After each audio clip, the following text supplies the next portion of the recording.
نحمده ونصلي على رسوله الكريم اما بعد فقد قال الله تبارك وتعالى كما ورد في سورة الملك اعوذ بالله من الشيطان الرجيم بسم الله الرحمن الرحيم تبارك الذي بيده الملك وهو على كل شيء قدير الذي خلق الموت والحياة ليبلوكم أيكم أحسن عملا وقال عز وجل كما ورد في سورة الكهف إنا جعلنا ما على الأرض زينة لها لنبلوهم أيهم أحسن عملا وقال عز وجل كما ورد في سورة البقرة وإذ ابتلى إبراهيم ربه بكلمات فأتمهن قال إني جاعلك للناس إماما إلى قوله تعالى إذ قال له ربه أسلم قال أسلمت لرب العالمين صدق الله العظيم رب اشرح لي صدري ويسر لي أمري واحلل عقدة من لساني يفقهوا قولي اللهم ربنا ألهمنا رشدنا وأعذنا من شرور أنفسنا اللهم أرنا الحق حقا وارزقنا اتباعه وأرنا الباطل باطلا وارزقنا اجتنابه آمین یا رب العالمین۔ آج کے تین موضوعات پر آج بات کرنی ہے۔ فلسفہ حیات، فلسفہ زندگی از روئے قرآن، پھر جو امتحان دنیا میں اللہ تعالیٰ کی طرف سے انسانوں کو پیش آتے ہیں، ان کے بڑے بڑے مواقع اور بڑے بڑے ان میں امتحانات کون سے ہیں، اور ان کی ایک مکمل کامل پوری طرح کامیاب شخصیت حضرت ابراہیم علیہ السلام، اور پھر ان کی شخصیت کے حوالے سے نمبر 3 حج اور عید الاضحیٰ کا باب۔ تو ہم سب سے پہلے شروع کر رہے ہیں، میں نے آیات جو تلاوت کی ہیں وہ اسی پہلے موضوع سے متعلق۔ دیکھیے فلسفہ تخلیق کیا ہے، اس کے 2 حصے ہیں۔ ایک تو یہ کہ اس پوری کائنات کی تخلیق کی کیا علت ہے، کیا غایت ہے، کیا مقصد ہے، کس لیے یہ تخلیق کی اللہ نے، اس پر کہیں گفتگو قرآن میں نہیں ہوئی ہے، اور میرے علم کی حد تک کسی صحیح حدیث میں بھی اس موضوع کا ذکر نہیں ہے۔ البتہ ایک حدیث ہے، وہ حدیث جو محدثین کے بڑے کڑے معیار ہے کسی حدیث کو تسلیم کرنے کے ضمن میں، روایت کی شرائط، ان پر تو وہ حدیث پوری نہیں اترتی، لیکن اپنے مفہوم کے اعتبار سے، اپنے اصل مضمون کے اعتبار سے وہ اس درجے اہم ہے کہ اکثر مفسرین کرام نے، متکلمین حضرات نے، سب نے اسے تسلیم کیا، کوٹ کیا۔ ویسے یہ بات میں نے اس سے پہلے آپ کو اصولاً ایک مرتبہ بتائی تھی، ہر سچی بات کا ثابت ہو جانا ضروری نہیں ہے۔ اگر کوئی حدیث اس معیار پر پوری نہیں اتری تو اس کا مطلب یہ نہیں کہ جھوٹی ہے۔ اسی لیے ہمارے ہاں 2 اصطلاحات علیحدہ ہیں، ضعیف اور موضوع۔ موضوع وہ حدیث ہے جو گھڑی گئی ہے، جس کے بارے میں طے کر لیا محدثین نے کہ اس کی کوئی اثر ہے ہی نہیں، کوئی بنیاد ہے ہی نہیں، کوئی جڑ ہے ہی نہیں، یہ تو گھڑ لی گئی، موضوع وضع کی گئی۔ ظاہر بات ہے کہ اس حدیث کی طرف تو ہمیں دلچسپی ہوگی نہیں، نہ اس سے کوئی عقیدے کا مسئلہ طے ہوگا، نہ عمل کا فیصلہ طے ہوگا کہ کوئی شے حلال یا حرام اس حدیث کی روح سے ہو جائے۔ البتہ دوسری حدیث وہ ہے ضعیف ہے، یعنی ضعیف ہے اس معنی میں کہ اس کی سند پوری نہیں مل رہی۔ اب یہ چیز جو ہے میں بتا رہا ہوں آپ کو کہ یہ تو آپ کو دنیا میں ہمیشہ پیش آئے گا، آپ کسی وکیل سے پوچھ لیجئے، کوئی مقدمہ ہو ہی نہیں سکتا جب تک کچھ جھوٹ شامل نہ کیا جائے۔ خالص حقیقت کے اوپر کوئی کتنا ہی سچا مقدمہ ہو، آپ جیت نہیں سکتے۔ تو کسی شے کا ثابت نہ ہو سکنا روایتاً، یہ اس کی دلیل نہیں ہے کہ وہ موضوع ہے معاذ اللہ، وہ ضعیف ہے۔ اس ضعیف کا مطلب کیا ہے؟ اس کی بنیاد پر کوئی عقیدہ طے نہیں ہوگا، اس کی بنیاد پر کوئی شرعی حکم نہیں بنے گا۔ باقی اگر اس میں کوئی حکمت کی باتیں ہیں، اگر اس میں کوئی ایسی چیزیں ہیں کہ جو ہمارے لیے قیمتی موتی ہیں علم کی حکمت کی، تو اس کو اختیار کیا جائے۔ تو اسی طرح کی یہ حدیث ہے کہ اور حدیث قدسی ہے، اور یہ واحد حدیث ہے کہ جو اس موضوع پر ہے، جو میرے علم کی حد تک یہ کائنات کیوں پیدا کی اللہ نے۔ تو حدیث کیا ہے قدسی؟ کنت کنزا مخفیا فاحببت ان اعرف فخلقت الخلق۔ میں ایک چھپا ہوا خزانہ تھا۔ اب آپ دیکھیے، جب کائنات ابھی نہیں بنائی تھی اللہ نے، اللہ تو تھا،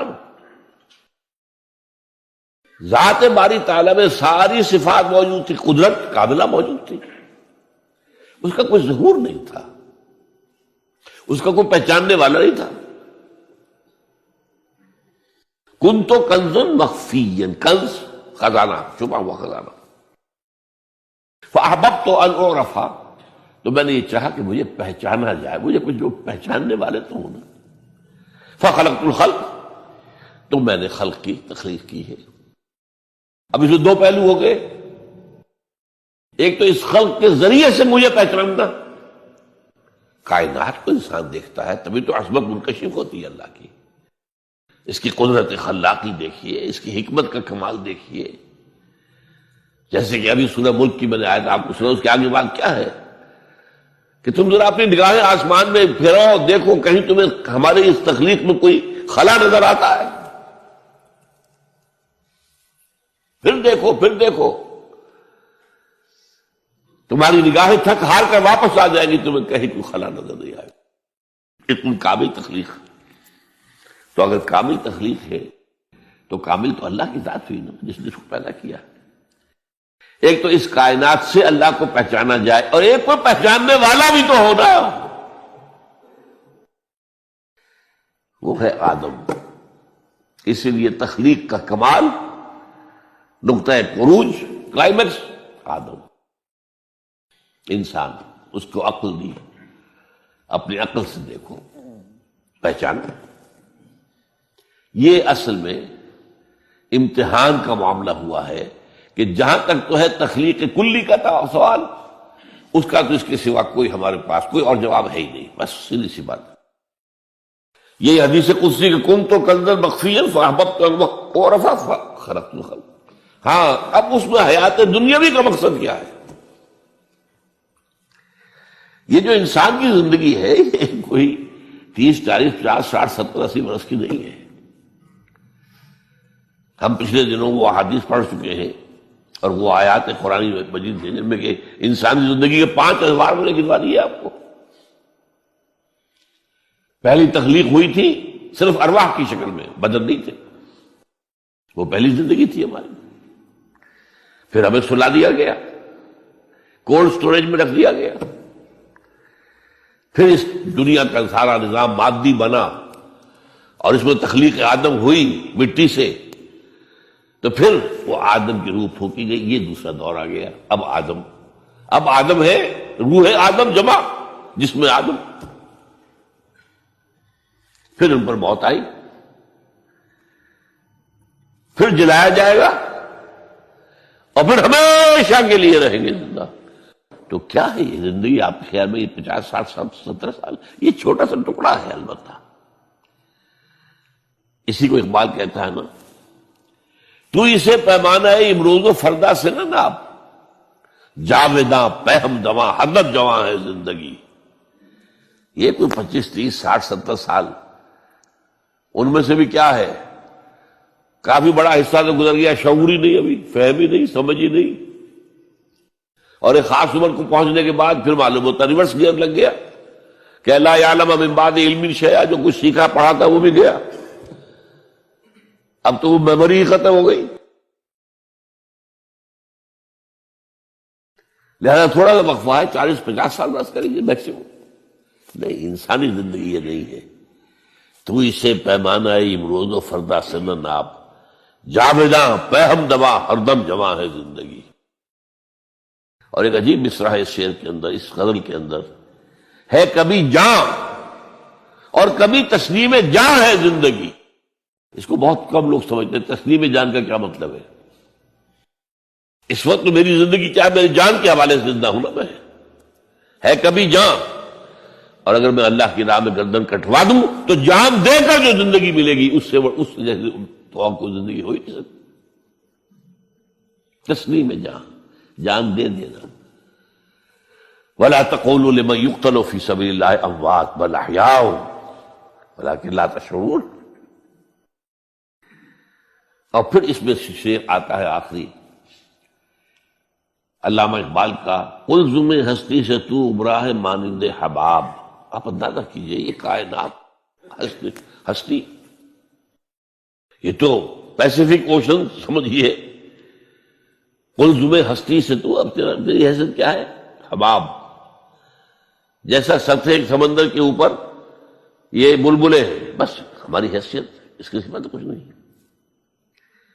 قلزم ہستی سے تو ابرا ہے مانند حباب، اس ریاں خانے میں تیرا امتحان ہے زندگی۔ یہ جو دور ہے ہمیں دیا گیا ہے زندگی کا، یہ جو ہے اس زندگی میں سے کاٹ دیا گیا کچھ حصہ۔ پہلا حصہ جو تھا وہ روحانی، اس کے بعد موت آ گئی، پھر وہ زندگی آئی جو اس دنیا کی ہے، پھر موت آ جائے گی۔ ان دو موتوں کے درمیان ایک زندگی یہ ہے، اور ایک پہلی موت سے پہلے بھی زندگی تھی اور دوسری موت کے بعد کی زندگی، 5 ادوار پھر میں گنوا رہا ہوں آپ کو۔ اس حوالے سے جو مقصد حیات ہے دنیاوی وہ ہے امتحان، اس لیے میں نے وہ آیات آپ کو سنائی، تبارک الذی بیدہ الملک وہو علی کل شیء قدیر الذی خلق الموت والحیاۃ لیبلوکم ایکم احسن عملا۔ اس نے یہ موت و حیات کا سلسلہ کیوں پیدا کیا؟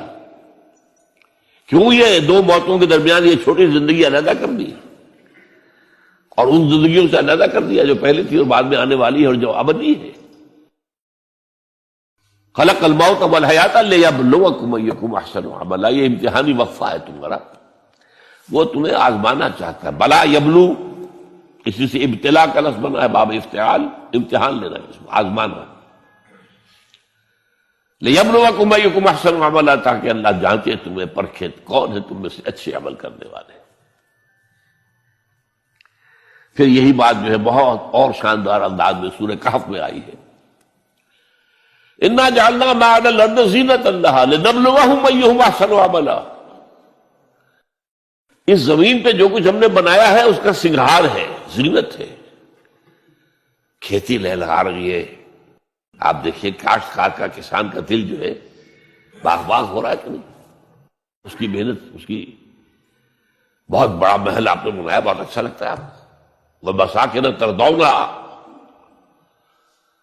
یہ ساری چیزیں زندگی۔ اور آج آپ کو معلوم ہے جتنا جتنا یہ دجالی زمانہ آ رہا ہے ہم پر، اتنی ہی زندگی زیادہ پرکشش، زیادہ اٹریکٹیو۔ امریکہ میں جا کر دیکھیے آدمی مبہوت ہو جائے گا۔ فرمایا ہم نے اس کو اس کی آزمائش اور زمائش بنا دیا ہے، لنبلوکم ایکم احسن عملا، ہم تمہارا امتحان لینا چاہتے ہیں کہ اس کے حسن کے گرویدہ ہو کر رہ گئے یا نہیں، ہمارے جلال و جمال سے اپنا تعلق قائم کر کے ہمارے طالب بنے، دنیا کے طالب نہیں بنے۔ یہ امتحان ہے۔ رخ روشن کے آگے شمع رکھ کر وہ یہ کہتے ہیں، ادھر جاتا ہے دیکھیں یا ادھر پروانہ آتا ہے، یہ امتحان ہے۔ رخ روشن اللہ کا ہے، اور یہ ایک سراب ہے لیکن ہے بہت کشش والا۔ جہاں بھی آپ جائیں گے ویسٹ میں، اب دبئی میں جا کر آدمی ہوش و حواس میں قائم نہیں رہتے انسان، تو آپ کے اتنے قریب آ گیا معاملہ۔ پہلے جا کے امریکہ جا کر دیکھنا ہوتا تھا، اب تو یہ لاہور سے 3 گھنٹے کی فلائٹ ہے، اللہ خیر صلی اللہ۔ دیکھیے جا کر کس قدر پرکشش ہے، زندگی کا امتحان کتنا سخت ہو گیا۔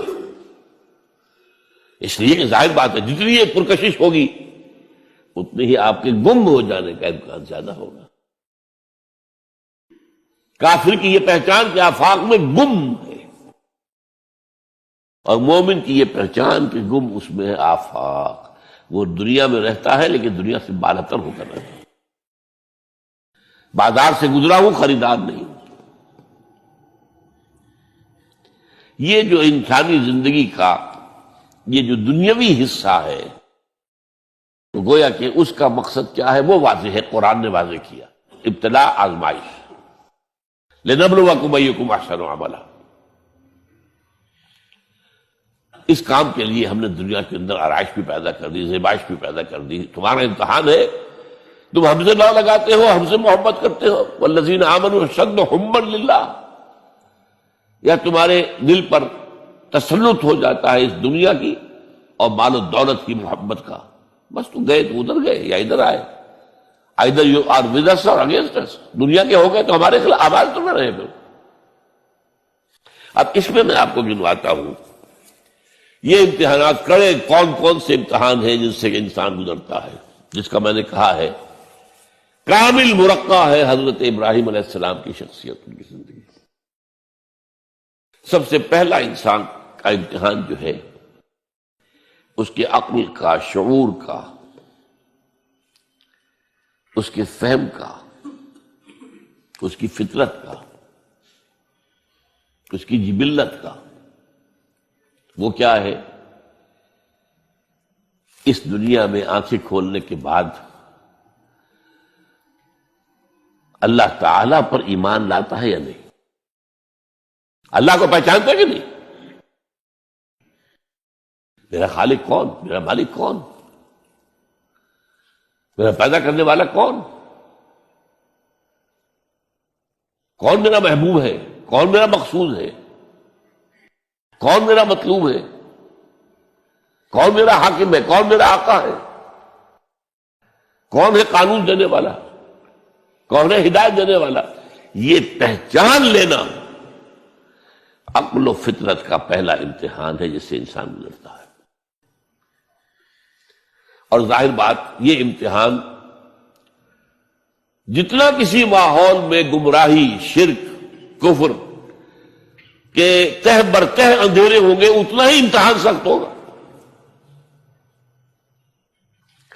آپ مسلمانوں کے ماحول میں رہ رہے ہیں تو ٹھیک ہے، مسلمان بھی اب دنیا پرست بن گئے ہیں یا جو بھی آپ کہیں، حقیقی مسلمان تو دیکھنے کو نہیں ملتا، پھر بھی بہرحال اسلام تو ہے نا یہاں، کسی نہ کسی دیکھ کو تو چیز کو تو اللہ یاد آ جاتا ہے، کبھی نہ کبھی تو کسی کی بات ہی دل میں اتر جاتی ہے، کوئی اللہ کا بندہ جو ہے خلوص و اخلاص سے کہتا ہے بات اور وہ آپ کے دل میں اتر گئی۔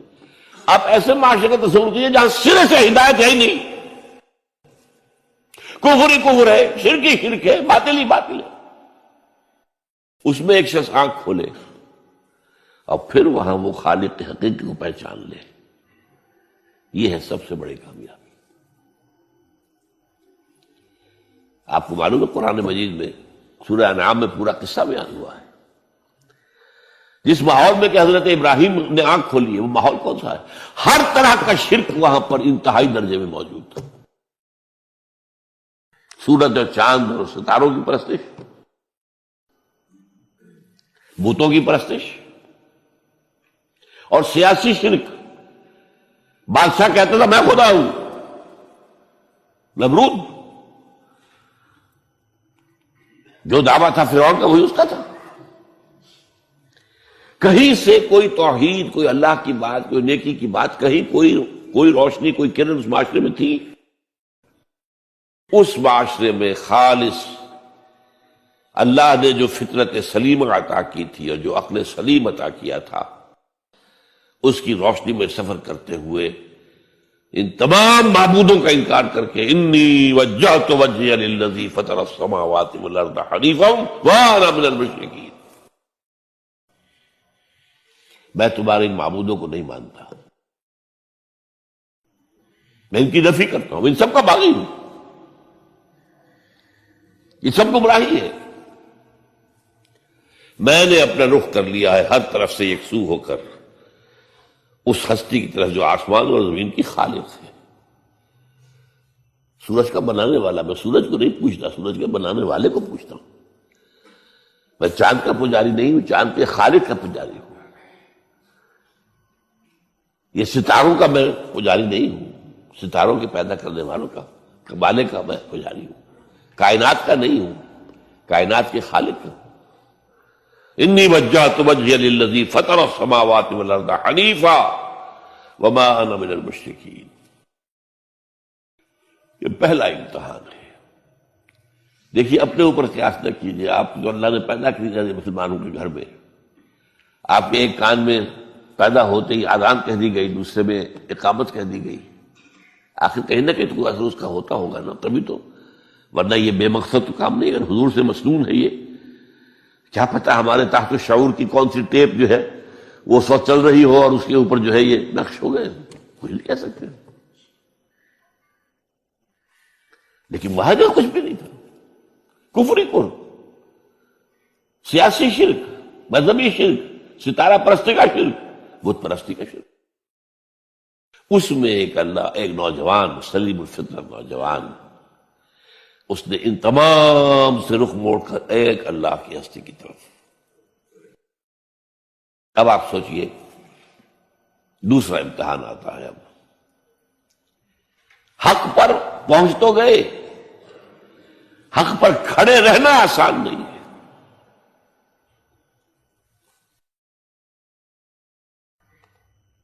اس کے لیے امتحانات آئیں گے، آزمایا جائے گا۔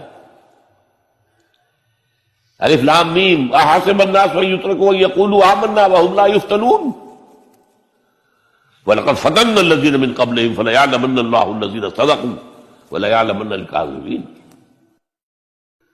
ہم تو آزماتے ہیں، پھر تم نے کہہ تو دیا ربی اللہ، اچھا آپ دیکھتے ہیں تمہیں جانچیں گے، پرکھیں گے، امتحان دیں گے تمہارا۔ وہ امتحان کیا تھا؟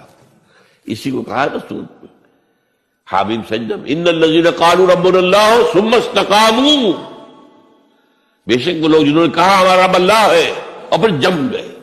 یہ جم جانا جو ہے اس استقامت میں قیامت مضمر ہے۔ سب سے پہلے گھر میں جنگ ہوئی، باپ کہتا ہے ابراہیم کیا اراغب انت عن آلہتی یا ابراہیم، اے ابراہیم یہ کیا تم میرے آلہہ، میرے جو معبود ہیں ان سے تم نے روگردانی کر دی ہے۔ اور ابراہیم سمجھا رہے ہیں یا ابتے، ابا جان انی قد جانی من العلم ما لم یاتک فاتبعنی اہدک صراطا سویا۔ ابا جان میرے پاس وہ علم آیا ہے جو آپ کے پاس نہیں آیا، مجھے اللہ نے وحی کے ذریعے سے ہدایت کاملہ عطا کر دی ہے، تو آپ کو میری پیروی کرنی پڑے گی۔ دیکھیے بات الٹی ہو رہی ہے، وہ باپ ہے تم بیٹے ہو، وہ کہہ سکتا ہے میں نے اپنے یہ بال دھوپ میں سفید کیے، تم کل کے بچے، آج تم مجھ سے مانگ رہے ہو، مطالبہ کر رہے ہو، دلیل پہلے دے دی ہے۔ یا ابت انی قد جانی من العلم ما لم یاتک، وہ علم کا وہ شعبہ آپ کے پاس ہے ہی نہیں جو اللہ نے مجھے وحی کے ذریعے سے دے دیا، لہٰذا آپ کو میری پیروی کرنی ہوگی۔ یا ابت لا تعبد الشیطان، ابا جان دیکھیں شیطان کی پیروی نہ کیجیے، انہ کان للرحمن عصیا، وہ تو رحمان کا بڑا گنہگار تھا، سرکش تھا، باغی تھا۔ یا ابت انی اخاف ان یمسک عذاب من الرحمن فتکون للشیطان ولیا، ابا جان مجھے بڑا اندیشہ ہے کہ آپ کہیں اللہ کی نگاہ میں شیطان کے ساتھیوں میں شمار نہ ہو جائیں اور پھر آپ پر اللہ کا عذاب نہ آ جائے۔ لیکن جواب کیا دیا باپ نے؟ اراغب انت عن آلہتی یا ابراہیم لئن لم تنتہ لارجمنک واہجرنی ملیا، اے ابراہیم میرے آلہہ میرے معبودوں سے روگردانی کر رہا ہے، باز نہیں آؤ گے سنسار کر دوں گا، پتھر مار مار کے ہلاک کر دوں گا، اور نکل جاؤ، دفع ہو جاؤ میری نگاہوں کے سامنے سے۔ وہ فطرت سلیمہ کا حامل نوجوان کیا کہتا ہے؟ قال سلام علیک، اچھا ابا جان آپ پر سلامتی ہو، میں قال سلام علیک، میں جاتا ہوں، گھر چھوڑ کے جا رہا ہوں، لیکن میں اپنے رب سے آپ کے لیے دعا کروں گا کہ وہ آپ کو ہدایت دے، وہ مجھ پر بڑا مہربان ہے، مجھے امید ہے کہ وہ میری اس دعا کو رد نہیں کرے۔ اب اس سے آگے بات بڑھی، ابراہیم سوچتے ہیں کہ ان لوگوں کے اوپر کوئی تیشہ زوردار مارنا ہوگا، یہ جاگنے کو تیار نہیں ہے۔ میں ان سے کہتا ہوں تو ہاں کہتے ہیں ہاں ٹھیک تو کہہ رہے ہو تم، لیکن نہیں بھائی یہ ہمارے آباء و اجداد کا دین ہے، اس پہ چلے آ رہے ہیں، کیسے چھوڑ دیں ہم؟ بات تو تمہاری ٹھیک لگتی ہے ابراہیم، تم بات تو صحیح کر رہے ہو، لیکن سورہ عنکبوت میں فرمایا مودۃ بینکم فی الحیاۃ الدنیا، حضرت ابراہیم نے کہا تم اپنے دنیا کی زندگی کی محبتوں کی وجہ سے جکڑے ہوئے ہو، ورنہ تمہیں معلوم ہے میں نے کھول دیا تم پر کہ یہ سب بکواس ہے، یہ تمہارے عقائد جو ہیں بے بنیاد ہیں، لیکن دنیاوی محبتیں یہ تعلق جو ہے تمہیں کھڑا کیے ہوئے ہے۔ جب انہوں نے دیکھا کہ ان پر، اسی اقبال کا شعر ہے کہ پھول کی پتی سے کٹ سکتا ہے ہیرے کا جگر، مرد ناداں پر کلام نرم و نازک بے اثر، مرد ناداں پر کلام نرم و نازک، اس کے اوپر تو وہ ہتھوڑا چلانا پڑتا ہے، وہ ہتھوڑا چلانے کی سوچی۔ ان کا کوئی تہوار آ رہا تھا جس میں جا کے باہر میدان میں جا کے کوئی پوجا کرنی تھی کسی خاص ستارے کی، اور پورا شہر خالی ہو جانا تھا۔ حضرت ابراہیم نے کہا میری طبیعت تو ٹھیک نہیں، میں تو آپ لوگوں کے ساتھ نہیں جاؤں گا، آپ جائیے۔ سب چلے گئے، پورا شہر خالی ہو گیا۔ اب انہوں نے ہاتھ میں ہتھوڑا لیا، وہ بت خانے میں گھس گئے اور سب بتوں کو توڑ کے چورا چورا کر دیا۔ لیکن طبیعت میں ایک عجیب قسم کا ایک مٹھاس والا مزاح تھا، تو اس ایک سب سے بڑے بت کو چھوڑ دیا اور اس کے کندھے پر وہ تیشہ رکھ دیا۔ اب جو وہ رات کو واپس آئے ہوں گے، آپ سوچئے ذرا، آج بھی ہندوستان کے شہر متھرا میں یا بنارس میں کہیں بتوں کے ساتھ کے کوئی حشر کر دے تو کیا قیامت آئے گی؟ کیا کیا؟ من فعل ھذا بآلہتنا، کون ہے وہ جس نے ہمارے معبودوں کا یہ حشر کیا؟ بہت کچھ کر کے کچھ لوگ، ہاں ہم سنتے تھے ایک نوجوان جو ہے وہ کچھ ان کا ذکر کیا کرتا تھا، ان بتوں کا کہ ان میں کچھ نہیں ہے، کچھ نہیں ہے، کچھ باغیانہ خیالات کا اظہار کیا کرتا تھا وہ ابراہیم۔ بلاؤ، حاضر کیا گیا، یا ابراہیم انت فعلت ھذا، کیا اب تم نے کیا؟ مجھے کیا پوچھتے، اس بڑے بت سے پوچھو، اس سے پوچھو، بھائی سارے ٹوٹے ہوئے، یہ سالم کھڑا ہے۔ اور نمبر 2 جسے کہتے ہیں پولیس کی اصطلاح میں آلہ واردات، قتل کیا تھا تو کس چیز سے کیا تھا وہ بھی برآمد ہو گیا، وہ چھری بھی مل گئی ہے، اس پر خون کے دھبے ہی ہیں، اور آج تو آپ کو معلوم ہے کہ خون کے قطرے سے بھی پتہ چل جاتا ہے کہ کس کا خون تھا، جینیٹکس کے ذریعے سے۔ تو اس نے کیا ہوگا؟ کہ ابراہیم عقل کے ناخن لو، ان سے پوچھے یہ بات کرتے کوئی؟ اف لکم، تف ہے تم پر، تم پوچھتے ہو ان کو جو بات تک نہیں کر سکتے، جو اپنا دفاع نہیں کر سکتے، جو اپنے آپ کو بچا نہیں سکتے۔ ایک عام انسان بھی دفاع کرتا ہے اپنا۔ فرجعوا الی انفسہم، اب انہوں نے اپنے اندر دلوں کی طرف دھیان کر کے سوچا کہ واقعی ابراہیم صحیح کہتا ہے، لیکن پھر لوٹے، پھر وہ عصبیت، پھر وہ آباء و اجداد کے ساتھ تعلق، پھر وہ معاشرتی نظام۔ انہوں نے کہا بس اس کو قتل کرو، اب اس کو ختم کر دو۔ یہ اس کو فیس کرنا، آپ سوچ لیجیے یہ کتنے بڑے امتحان کی بات تھی، کتنے بڑے جگر کی بات تھی۔ اچھا چونکہ وہاں نظام بھی تھا، بادشاہ کے دربار میں حاضری ہو گئی۔ ابراہیم ہم نے سنا تم ہمارے سوا کسی کو خدا مانتے ہو؟ جی ہاں، کون ہے وہ خدا؟ فرمایا میرا رب وہ ہے جو زندہ رکھتا ہے اور مارتا ہے، ربی الذی یحیی و یمیت، قال انا احیی و امیت، میں بھی زندہ رکھتا ہوں اور مارتا ہوں۔ فوراً جو ہے حکم دیا، جیل خانے سے 2 قیدیوں کو بلایا، ایک کی گردن اسی وقت مار دی، دیکھو میں نے مروا دیا کہ نہیں، ہے نہیں میرے پاس اختیار، اور ایک کا جان اسے چھوڑ دی، تو میں خدا ہوا کہ نہیں؟ حضرت ابراہیم نے سمجھ لیا کہ اب یہ جس قسم کی کچھ بحثی میں آ گیا ہے، یہاں بھی کوئی ہتھوڑا چلانا پڑے گا۔ فرمایا فإن اللہ یاتی بالشمس من المشرق فأت بہا من المغرب، میرا رب وہ ہے جو مشرق سے نکالتا ہے سورج کو، تم خدا ہو تو ذرا مغرب سے نکال کے دکھاؤ۔ فبہت الذی کفر، تو وہ جو کافر تھا مبہوت ہو کر اب کیا کہ آئے مائش آئے، فبہت الذی کفر۔ لیکن میں یہاں پہ جو زور دے رہا ہوں، آپ اس ہمت، اس قوت ارادی کا اندازہ کیجئے کہ جو ایک بڑے زبردست بادشاہ کے میں سامنے کھڑے ہو کر یہ بات کر رہا ہے، اور ڈٹ کر رہا ہے، آنکھوں میں آنکھیں ڈال کر رہا ہے۔ ان الذین قالوا ربنا اللہ ثم استقاموا تتنزل علیہم الملائکۃ الا تخافوا ولا تحزنوا وابشروا بالجنۃ التی کنتم توعدون۔ یہ کیفیت تو پہلا امتحان تو ہے ان مادی غلافوں میں لپٹے ہوئے ہونے کے باوجود حق کو پہچان لینا، اس مادی کائنات میں گم نہ ہو جانا، اس سے ماورا، اس سے برتر ہو کر اس ہستی کو پہچاننا جس نے اس کو پیدا کیا۔ انی وجہت وجہی للذی فطر السماوات والارض حنیفا وما انا من المشرکین، پھر اس پر قائم رہنا اور بڑے سے بڑا رزق لینا۔ آپ نے گھر سے نکال دیا، ٹھیک ہے چل جا رہا ہوں۔ قال السلام علیک ساستغفر لک ربی انہ کان بی حفیہ۔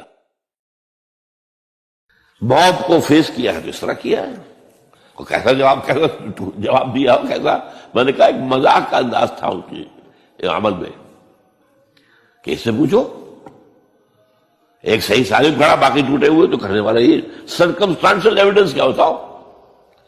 آج بھی آپ کے ہاں مقدمات کے اندر ایک سرکمسٹانشل ایویڈنس بھی تو ہوتا ہے نا، حالات، قرائن کی کیا گواہی ہے۔ تو وہ سالم میں باقی سب ٹوٹے ہوئے، دوسرے یہ کہ آلہ جو ہے اس کے پاس سے برآمد ہو رہا ہے، اس کے کندھے پر رکھا ہوا، اور پھر یہ کہ بادشاہ کے دربار میں جا کر جس طرح اس کی انکار کیا ہے اس کی خدائی کا، ان کا ٹھیک ہے، اس کو تو اب زندہ آگ میں ڈالو اور یہ گر جائے، ختم کر دو اس کو، بسم کر دو۔ اچھا، اس کے لیے تیاریاں کی گئی ہے، سورہ صافات میں اس کا ذکر موجود ہے۔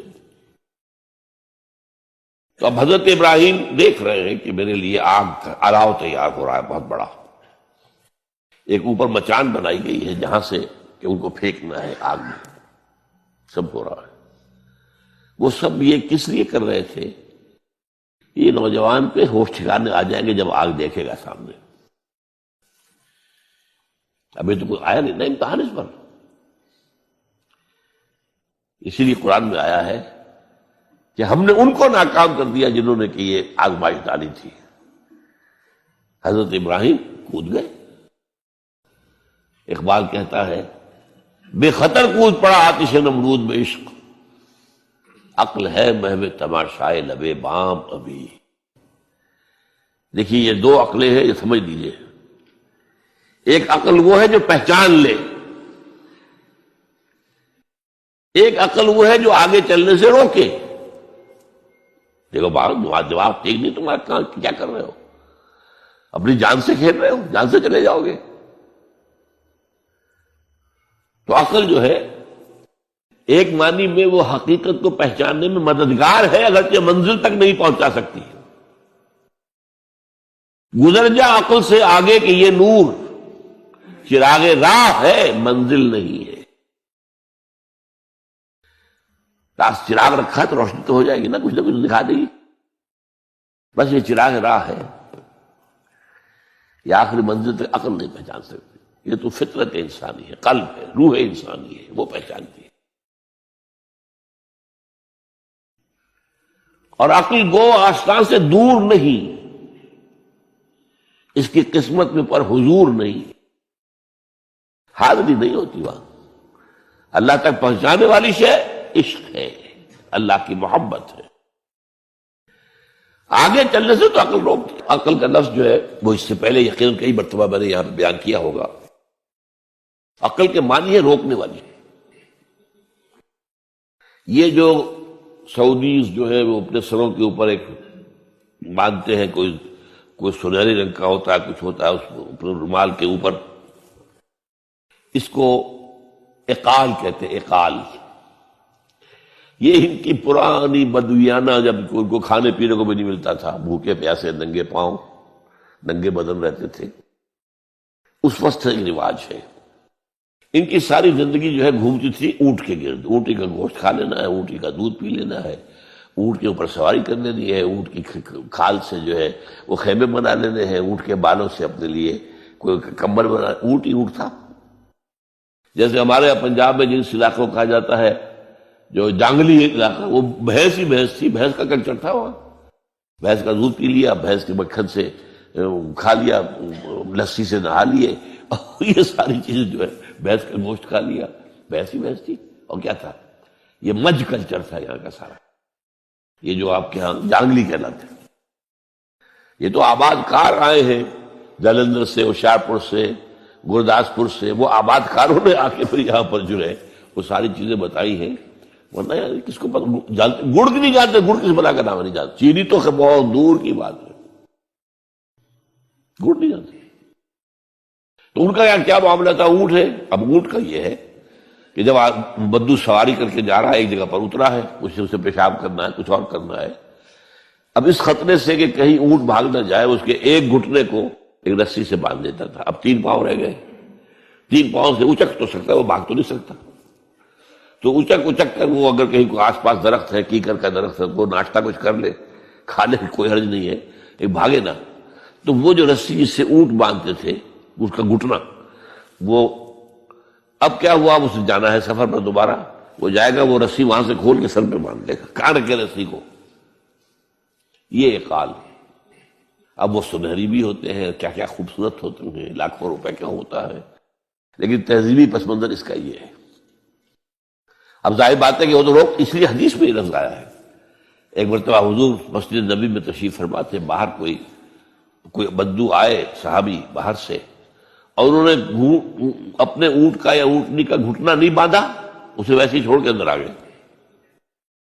حضور نے فرمایا تم نے اس کا گھٹنا کیوں نہیں باندھا؟ جواب دیا میں نے اللہ پر توکل کیا۔ فرمایا غلط، اعقلھا ثم توکل، پہلے اس کا گھٹنا باندھو پھر توکل کرو۔ وسائل کا استعمال ترک کر دینا توکل نہیں ہے۔ ہاں یہ سمجھو کہ وسائل کے ذریعے سے نہیں ہوگا، جو بھی کچھ ہوگا اللہ کی کیے سے ہوگا، لیکن وسائل کا استعمال تو کرنا ہے۔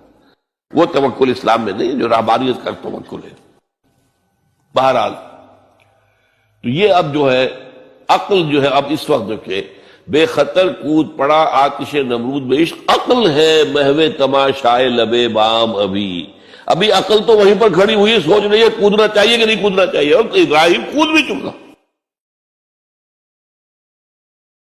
لوگ حیران رہے، لیکن اللہ نے اس آگ کو گل و گلزار بنا دیا۔ قلنا یا نار کونی بردن وسلام علی ابراہیم۔ اب آیا چوتھا امتحان کہہ لیجیے اس کو، یہ رسولوں کے باب میں اللہ کا قاعدہ ہے، اس قوم کی طرف کسی رسول کو بھیجیں، اگر وہ قتل کرنے پر آمادہ ہو جائے رسول کو، تو پھر وہاں سے ہجرت کی اجازت ہوتی ہے۔ جیسے حضور جب دارالندوہ میں فیصلہ ہو گیا کہ اب قتل کر دو محمد کو صلی اللہ علیہ وسلم، اس سے پہلے یہ اندیشہ تھا جب تک کہ ابو طالب زندہ تھے کہ چچا سپورٹ پر ہے ابو طالب، اب بنو ہاشم کا وہ سردار ہے، تو یہ ہماری جو ہے ان فائٹنگ ہو جائے گی، ٹرائبل، انٹر ٹرائبل یا انٹرا ٹرائبل کہنا چاہیے، کہ قریش کے اندر ہی آپس میں جب ہم لڑ پڑیں گے تو ہماری جو دھاک بیٹھی ہوئی ہے پورے عرب میں وہ تو ختم ہو جائے گی۔ A house divided amongst itself can understand, یہ وہ چیز تھی جو ابھی تک ان کے ہاتھ روکے ہوئے تھی۔ اب ابو طالب مر گئے، اب جو سردار ہے بنو ہاشم کا وہ ابو لہب ہے، وہ حضور کا وزیر سب سے بڑا دشمن ہے، لہذا فیصلہ ہو گیا۔ تب آپ گئے ہیں طائف اور وہاں سے بھی ناکام آئے ہیں۔ اس کے بعد یہ ہے کہ باقی سب صحابہ کو آپ نے اجازت دے دی چلے جاؤ مدینے، لیکن ابھی آپ منتظر رہے جب تک کہ ایکسپریس پرمیشن نہ آئے، رسول اپنی جگہ چھوڑ نہیں سکتا۔ بہرحال یہ ایک علیحدہ معاملہ ہے، اس میں تھوڑی سی خطا ہو گئی تھی حضرت یونس علیہ السلام کے ساتھ کہ وہ اپنی قوم کے اس رویے سے دل برداشتہ ہو کر غصے کے اندر بھرے ہوئے، نہیں ماننے والے نہیں، ناہنجار لوگ چھوڑ کر چلے گئے، اگرچہ اللہ کی اجازت ابھی نہیں آئی تھی۔ یہی وجہ ہے اللہ نے انہیں سزا دی، مچھلی کے پیٹ میں رہے، وہاں وہ استغفار کرتے رہے، لا الہ الا انت سبحانک انی کنت من الظالمین. پھر اس ریل مچھلی نے اگل دیا ان کو اور ساحل کے اوپر رہے. اس کا پورا ذکر ہے قرآن مجید میں. بہرحال تو یہ اب معاملہ آ گیا وطن کو چھوڑنے کا، لہذا ہجرت کی. اب ان قال انی ذاہب الی ربی سیہدین. ٹھیک ہے، تم لوگوں کا حال یہ ہے، میں نے تمہیں ہر طرح سمجھایا، نرم بھی سمجھایا، گرم بھی سمجھایا، تمہارے اوپر ہتھوڑے بھی برسائے اور پھول بھی برسائے، تم کسی طرح ماننے والے نہیں ہو. اب تم میری جان کے دشمن بن گئے ہو تو ٹھیک ہے، پھر میں جاتا ہوں. انی ذاہب الی ربی سیہدین رب ہب لی من الصالحین. ایک دعا اور نکل آئی اس وقت سے، اے اللہ مجھے صالح اولاد عطا فرما. 80 برس سے تجاوز ہو چکی تھی عمر، اولاد نہیں تھی. آپ کے اپنے خاندان سے تھی جو اہلیہ تھی سارہ رضی اللہ تعالی عنہ، بانجھ نہیں ہے، اولاد نہیں ہوئی، اللہ کی مرضی. بہرحال حضرت ابراہیم کے ساتھ ہجرت کرنے والوں میں حضرت سارہ بھی تھی آپ کی اہلیہ، حضرت لوط بھی تھے آپ کے بھتیجے، اور حضرت لوط کی اہلیہ بھی تھی. یہ اہلیہ جو ہے لوط کی، یہ مومنہ تھی، یہ ساتھ انہوں نے ہجرت کی ہے. بعد میں جب انہیں اللہ تعالیٰ کے حکم سے حضرت ابراہیم نے بھیج دیا سدوم اور عامورہ کی بستیوں کی طرف، تو وہاں شاید معلوم ہوتا کوئی اور شادی کی ہے، وہ کافرہ رہی اور اس نے جو ہے حضرت لوط کے ساتھ جو ہے خیانت کا معاملہ کیا. وہ ایک علیحدہ معاملہ ہے. بہرحال اس وقت جو دعا کی رب ہب لی من الصالحین، اس کے جواب میں اللہ نے فوراً ہم نے اسے ایک غلامن فبشرناہ بغلام حلیم، ہم نے انہیں بشارت دے دی ایک بہت ہی بردبار حلیم الطبع متحمل مزاج بیٹے کی. یہ اسماعیل کی تعریف ہے. نوٹ کر لیجیے گا، دوسرے بیٹے ہوئے حضرت سارہ کے بعد میں، ان کو کہا گیا ہے غلام علیم عالم. حضرت اسماعیل کے لیے کہا گیا ہے غلام حلیم، بہت بڑے حلیم، متحمل مزاج، بہت بادشاہ. اس کا بھی تھوڑی سی داستان بیان کر دوں. حضرت سارہ کے ہاں اولاد نہیں تھی. حضرت ابراہیم ہجرت کر کے آئے تھے، کہاں سے پیدا کہاں ہوئے تھے؟ شہر ار، یہ جو عراق کا اس وقت کا سب سے بڑا شہر تھا، صدر مقام تھا، وہاں پیدا ہوئے تھے. وہاں سے ہجرت کر کے کہاں آئے؟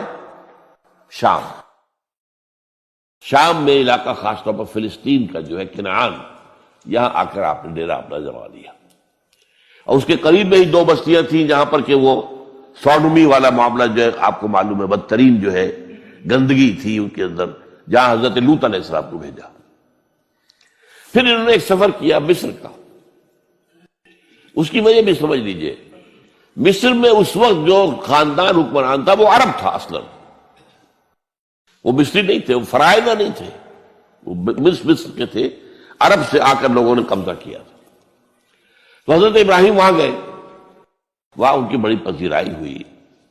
ایک حادثہ سا بھی ہوا کہ یہ اندیشہ تھا کہ کہیں حضرت سارہ بہت خوبصورت تھی، تو کوئی بادشاہ جو ہے، وہ بادشاہوں کے اپنے انداز ہوتے ہیں، تو کوئی جو ہے کوئی غلط حرکت نہ کرے. تو کہا کہ سارہ سے کہا کہ میں جب یہ مجھ سے پوچھے گا یہ کون ہے تو میں کہہ دوں گا میری بہن ہے. نہیں میں کہوں بیوی تو پھر تو وہ کہے گا ٹھیک ہے پھر یہ اب میں لیتا ہوں اس کو، بہن ہے. بہرحال اس میں جو بھی ہوا، اللہ تعالیٰ نے حضرت سارہ کی عزت بھی بچائی. وہ معجزہ دیکھا حضرت ابراہیم کی طرف سے جو اللہ نے پیش کیا، جیسے حضرت سارہ کو مصر کے بادشاہ کی اس غلط نیت سے بچائے رکھا. پھر اس شخص نے جو ہے اپنی بیٹی ہاجرہ یہ خدمت میں پیش کی.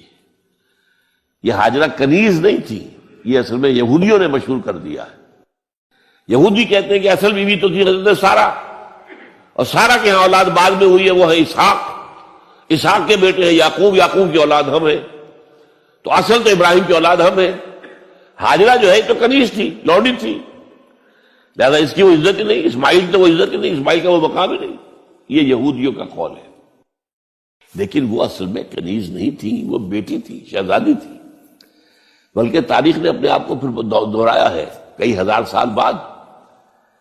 حضور نے صلح حدیبیہ کے بعد جب خطوط لکھے ہیں دعوتی بادشاہوں کے نام، شہنشاہ ایران، شہنشاہ روم، مقوقس مصر، نجاشی حبشہ، خطوط لکھے، تو مقوقس جو ایک طرح کا بادشاہ تھا، پیٹریارک تھا، جو الیگزینڈریا کا، اس نے اکرام کیا حضور کے جو سفیر تھا، ان کا بڑی عزت کی، احترام کیا، اور پھر حضور کی خدمت میں دو جو ہے خواتین کو بھی بھیجا۔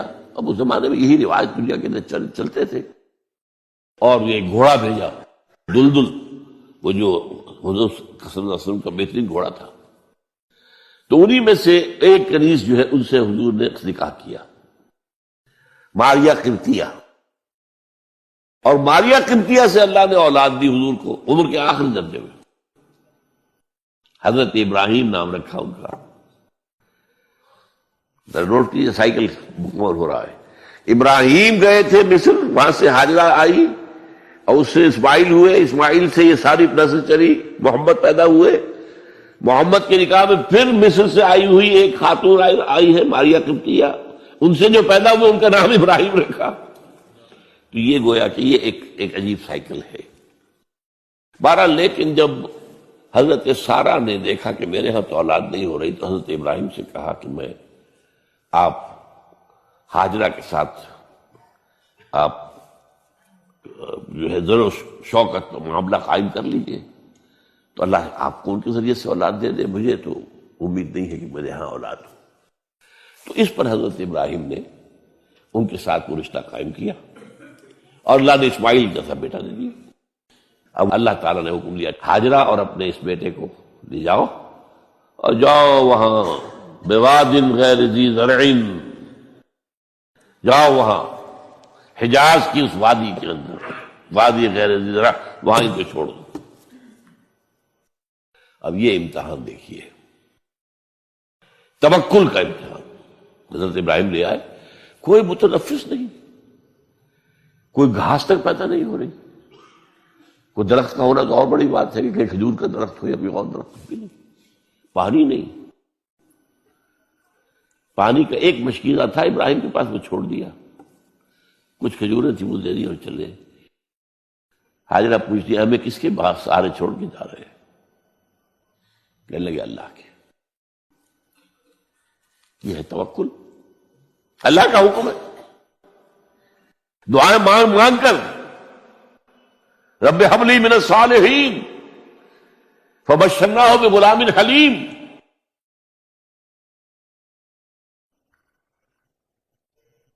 اب وہ بچہ آتے رہتے تھے، چکر لگاتے تھے۔ فلما بلغ معه السعی، جب وہ بچہ اسماعیل ان کے ساتھ بھاگنے دوڑنے کے قابل ہو گیا، کاموں میں ہاتھ بٹا رہا ہے، 13 برس کی عمر ہو گئی ہے، نوجوان، اب اندازہ کیجئے 100 برس کی عمر، بوڑھا آدمی، اولاد اب تک ہوئی نہیں تھی، یہ ایک اولاد مانگ مانگ کر دعا سے اللہ سے لی ہے۔ اب آخری امتحانات ہوا، اس سے آگے کوئی امتحان نہیں۔ اس بوڑھے شخص کی نخل تمنا ہری ہو رہی تھی اپنے بیٹے کو دیکھ کر۔ فلما بلغ معه السعی قال یا بنی انی اری فی المنام انی اذبحک فانظر ماذا تری۔ کہتے ہیں حضرت ابراہیم بیٹے،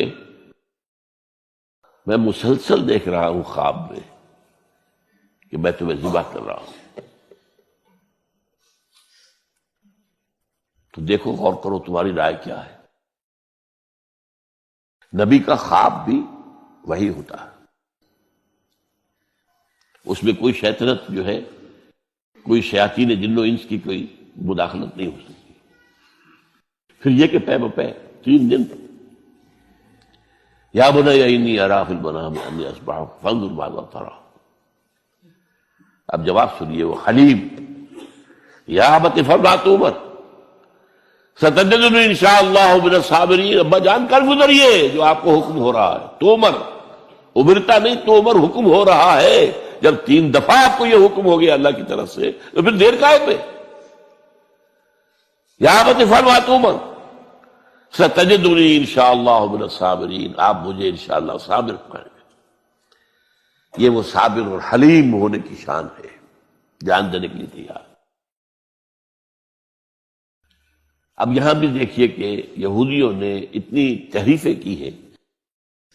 وہ ذبیح اللہ حضرت اسحاق کو کہتے ہیں. یہ بعد میں حضرت اسحاق پیدا ہوئے 13 سال بعد، 100 برس کی جب عمر تھی حضرت ابراہیم کی تب ہوئے.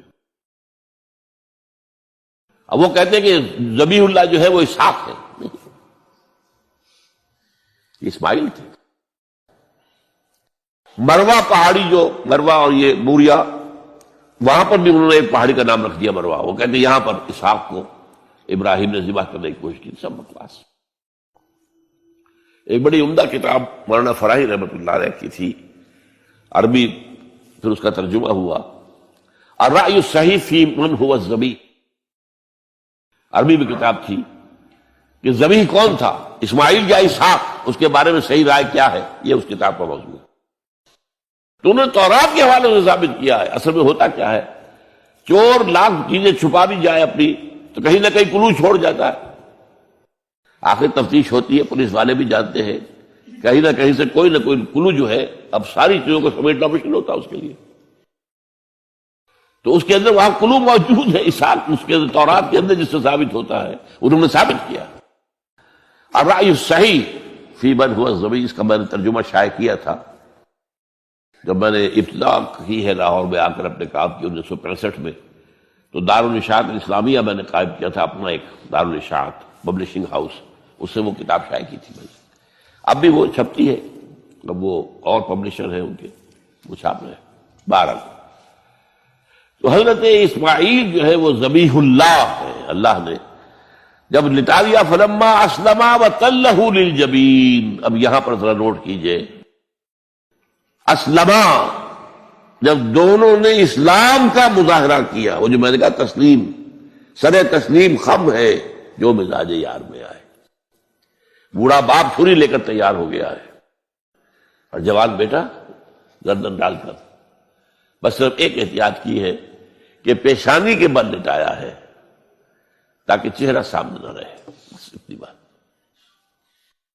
چھری چلاتے ہوئے چہرہ میں اونده بولتا لہو للجبین، پیشانی کے بل انہوں نے لٹا دیا اور پھر چھری چلائی.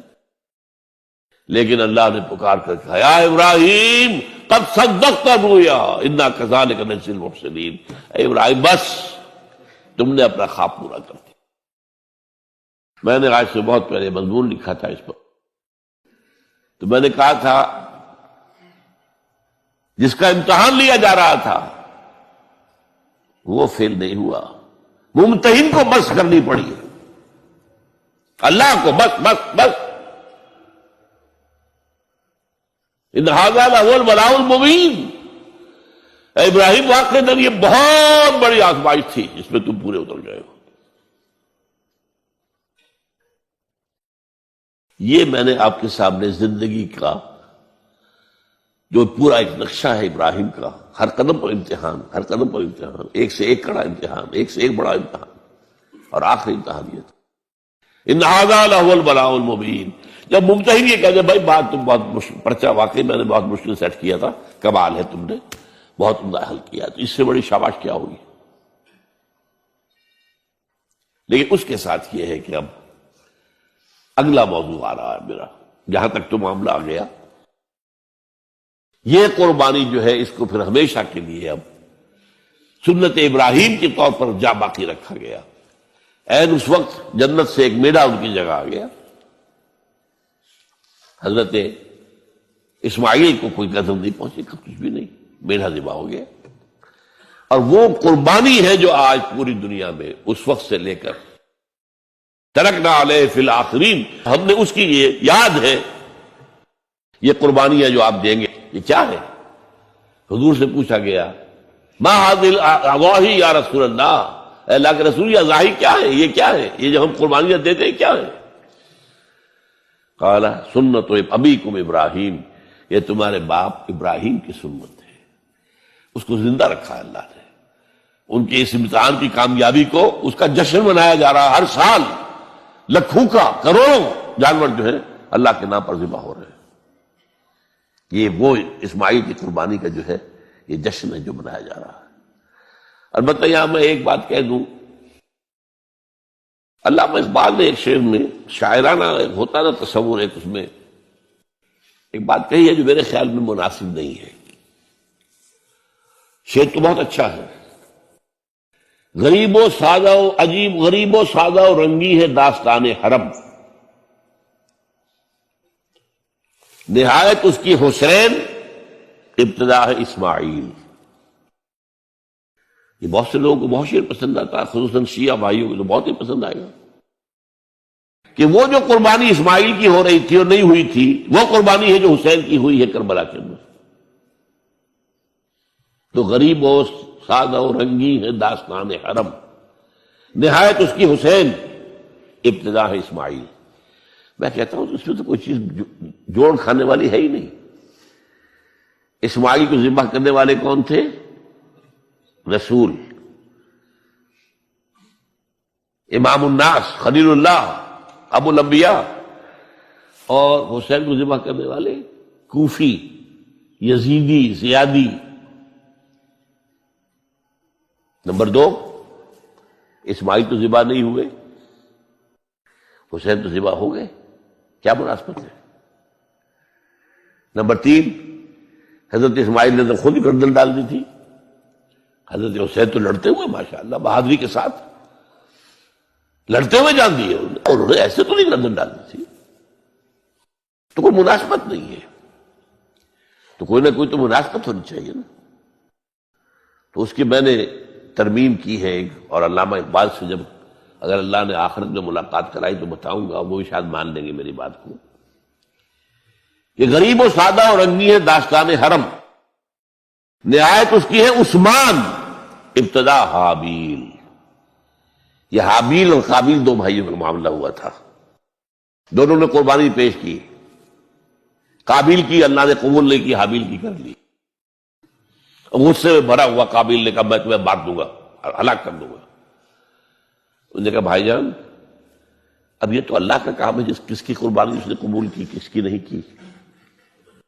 اللہ تو قبول کرتا ہے متقیوں سے، باقی اگر آپ اپنا ہاتھ اٹھائیں گے مجھے قتل کرنے کے لیے، میں اپنا ہاتھ نہیں اٹھاؤں گا۔ میں تو یہ چاہوں گا کہ آپ اپنے گناہ کا بوجھ بھی لے جائیں، میرے گناہ کا بوجھ بھی آپ ہی لے جائیں۔ مجھے قتل کریں گے مظلوم حالت میں تو میرے سارے گناہ بھی آپ کے کھاتے میں پڑ جائیں گے، تو میں تو کامیابی اسی کو سمجھتا ہوں۔ یہ تو آدم کے 2 بیٹوں کا معاملہ ہو رہا ہے کہ نہیں، یہی تو معاملہ ہوا حضرت عثمان کے ساتھ۔ لاکھوں مربع میل کی حکومت تھی ان کی، لاکھوں فوجی موجود تھے، یہ جو تھے گنتی کے چند لوگ آ گئے تھے، شریر عبداللہ ابن سبا کے پیروکار، وہ تو اجازت اگر دیتے تھے، شام سے مصر سے فوج تیار کھڑی ہے اور اجازت مانگ رہی ہے کہ آپ اجازت دیجیے ہمارے ان کا قلعہ کعبہ، نہیں اجازت نہیں۔ اتنی بڑی بات ہے یہ کہ حضرت عثمان کہتے ہیں کہ میں کسی کلمہ گو کا کے خون سے اپنا ہاتھ رنگنا نہیں چاہتا۔ یہ کچھ بھی ہے، کلمہ گو تو ہے، اپنی جان بچانے کے لیے کلمہ گو کی جان مگر لے لوں، جب یہ مجھے مار دیں گے پھر تم ان سے قصاص لینا، یہ پھر تمہارا کام ہوگا، میرا مجھ سے کوئی تعلق نہیں۔ تو وہ ہے کہ جو اصل میں جن کو پھر شہید کیا گیا، اور قابیل نے حابیل کو شہید کیا، تو یہ تو مناسبت ہوئی نا۔ تو جس طریقے سے اس نے کہہ دیا تھا حابیل نے کہ بھائی جان میں تو ہاتھ نہیں اٹھاؤں گا، آپ جو مرضی کیجیے، اسی طرح حضرت عثمان نے کہا میں ہاتھ نہیں اٹھاؤں گا، میں کلمہ گو کہ کسی کا خون اپنے گردن پر نہیں لینا چاہتا۔ ہاں یہ جب مجھے قتل کر دیں گے پھر تم کے ساتھ لے لینا، یہ الزام بات۔ تو میں نے اس شعر کو یوں کیا ہے، اب غریب و سادہ و رنگی ہے داستان حرم، پہلا مصرع تو یوں کا تو ہے، نہایت اس کی ہے عثمان ابتدا حابیل۔ حضرت اسماعیل تو ہوئے ہی نہیں نہ شہید ہوئے نہ ذبح ہوئے، وہ تو ہوئے ہی نہیں، واقع نہیں، وہ تو ایک امتحان تھا جو اللہ نے لیا اور چھری نے کاٹا ہی نہیں۔ اچھا اب آئیے اس بات کی طرف، اب حضرت ابراہیم کو اللہ تعالیٰ نے ایک نیا پروجیکٹ دے دیا، ٹاسک، اسائنمنٹ. وہ یہ کہ یہ جو بیت اللہ ہے اس کی تعمیر اصلاً کی تھی حضرت آدم نے علیہ السلام. چنانچہ سورہ آل عمران میں فرمایا گیا ان اول بیت وضع للناس للذی بمکہ مبارکا وہدی للعالمین. پہلا گھر جو بنایا گیا لوگوں کے لیے وہ ہے کہ جو مکے میں ہے. لوگوں کے لیے کیا مانی؟ اللہ کی عبادت کے لیے، توحید کے مرکز کے طور پر. ظاہر بات ہے حضرت آدم اللہ کے نبی تھے تو کوئی نہ کوئی نماز کی شکل تو تھی نا ان کے ہاں بھی، ہمارے ہاں بھی ہے. انہوں نے یہ گھر بنایا. اس کے بعد سیلابوں میں اور بہت عرصہ گزرنے کے بعد، کیونکہ اس کے بعد جو زیادہ رہا معاملہ انبیاء کا، نبوت کا، وہ رہا ارض فلسطین سے متعلق رہا. آپ کو معلوم ہے حضرت اسماعیل کے بعد سے لے کر حضور تک کوئی نبی رسول عرب میں تو آئے نہیں. لہذا یہ ہے کہ یہ جو ہے یہ گھر یہ اس کے بعد جو ہے عرصے تک چونکہ پڑا رہا. حضرت آدم کے بعد پھر سیلاب کی وجہ سے بہہ گیا. عمارت اوپر کی رہ گئی، ختم ہو گئی، بہہ گئی، بنیادیں رہ گئی تھی. اس لیے کہ یہ جو حضرات وہاں جاتے ہیں ان کے علم میں ہے کہ اصل میں جو طائف ہے اونچائی پر ہے، پہاڑی مقام ہے، سید افزا مقام ہے. بارش جب ہوتی ہے تو اس کا پانی جو آتا ہے وہ سیل کہلاتا ہے، وہ مکے سے ہو کر گزرتا ہے. جنت المالا کی طرف سے ڈھلوان ہے، پانی یہاں سے گزرتا ہے. اور یہ مکہ جو ہے کعبہ یہ عین یوں سمجھیے کہ ایک پیالے کے عین نیچے جو ہے باٹم میں وہاں پر یہ کھڑا ہوا ہے، چاروں طرف پہاڑ ہے. تو سیلاب کی راہ گزر تھی یہ، تو اس وجہ سے یہاں سے وہ پھر حضرت آدم کا بنایا ہوا گھر جو ہے وہ ختم ہو گیا. اب اس کے بعد وَإِذْ بَوَّأْنَا لِإِبْرَاهِيمَ مَكَانَ الْبَيْتِ، جبکہ ہم نے ابراہیم کے لیے نشاندہی کر دی اس گھر کی جگہ کی کہ لو ابراہیم یہ جہاں تمہارے ہم نے اولاد کو یہاں آباد کروایا تھا، ربنا انی اسکنت من ذریتی بواد غیر ذی زرع عند بیتک المحرم.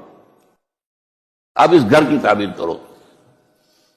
چنانچہ یہ سورہ حج کے 2 رکوعوں کے اندر معاملہ آتا ہے. وَإِذْ بَوَّأْنَا لِإِبْرَاهِيمَ مَكَانَ الْبَيْتِ أَلَّا تُشْرِكْ بِي شَيْئًا وَطَهِّرْ بَيْتِيَ لِلطَّائِفِينَ وَالْقَائِمِينَ وَالرُّكَّعِ السُّجُودِ. اب یہ گھر تعمیر کرو ہمارا بیت اللہ، اور اس گھر کے اندر صفائی ستھرائی رکھو، پاک رکھو اس کو، شرک کی آلودگی سے بھی پاک اور ویسے بھی کوڑا کرکٹ نہ ہو، ڈھیر نہ ہو، تاکہ اگر کوئی میرے بندے یہاں آئے رکوع و سجود کے لیے تو ایسا نہ ہو کہ کوڑا پڑا ہوا ہو، بدبو آ رہی ہو، کوئی اور غیر پڑی ہوئی ہو. جب یہاں کھڑے ہو یہاں اعتکاف کریں عاکفین، چونکہ اس میں سورہ بقرہ میں جو ہے 2 کا ذکر ہے. وَعَهِدْنَا إِلَىٰ إِبْرَاهِيمَ وَإِسْمَاعِيلَ أَن طَهِّرَا بَيْتِيَ لِلطَّائِفِينَ وَالْعَاكِفِينَ وَالرُّكَّعِ السُّجُودِ. باپ بیٹے دونوں کو حکم دیا جا رہا ہے. یہاں سورہ حج میں 1 کا ذکر ہے. وَإِذْ بَوَّأْنَا لِإِبْرَاهِيمَ مَكَانَ الْبَيْتِ أَلَّا تُشْرِكْ بِي شَيْئًا